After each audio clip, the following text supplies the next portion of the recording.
एक दिन एक कौवा घोंसला बनाने के लिए उपयुक्त जगह की तलाश में था। कौवे को जंगल में घोंसला बनाने की जगह मिल गई। कौवा तिनका तिनका इकट्ठा करके घोंसला बनाता था। एक दिन कौवे ने उसके घोंसले में अंडा दे दिया। कौवे के घोंसले वाले पेड़ के नीचे एक सांप का घोंसला था। सांप ने कौवे को अंडे देते हुए देख लिया। सांप को कौवे के अंडे का लालच था। एक दिन कौवा भोजन की तलाश में निकला। तभी सांप अपने घोंसले से बाहर निकला और कौवे के घोंसले की ओर चला गया। वह कौवे के घोंसले के सामने गया और एक एक करके अंडे खाने लगा।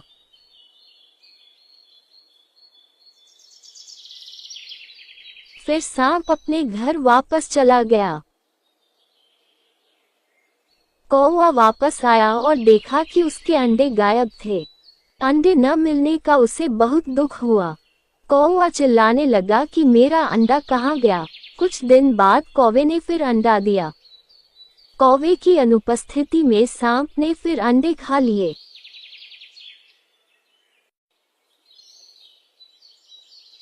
कौवा वापस आया और देखा कि उसका अंडा गायब है। कौवा बहुत चिंतित हुआ और उसने पूछा कि अंडे कहाँ जा रहे हैं। कुछ दिनों के बाद कौवे ने फिर से अंडे दिए, लेकिन इस बार वह भोजन की तलाश के बहाने पास के पेड़ में छिप गया। कौवे ने देखा कि एक सांप उसके अंडे खा रहा है। कौवे को बहुत गुस्सा आया और उसने सांप को मारना शुरू कर दिया, लेकिन कौवा असफल रहा।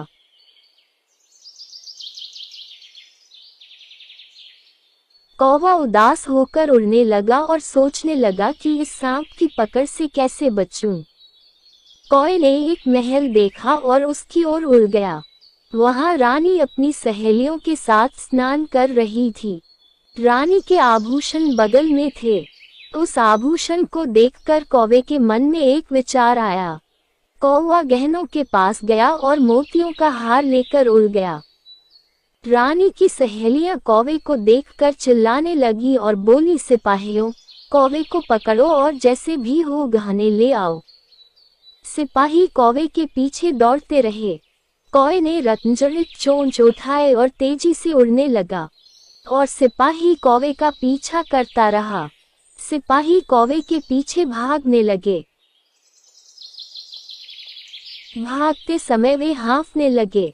कौवे ने मोतियों का हार सांप के घोंसले में गिरा दिया और उड़ गया।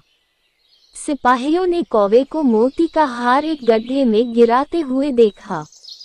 वे उस स्थान पर गए और हार ढूंढने लगे। तभी उस बिल से सांप बाहर आ गया। सिपाहियों ने डंडे से सांप को मार डाला और हार लेकर चले गए। सांप को मरा हुआ देखकर कौवा बहुत खुश हुआ। तब से कौवे ने अंडे दिए और अंडे फूटे।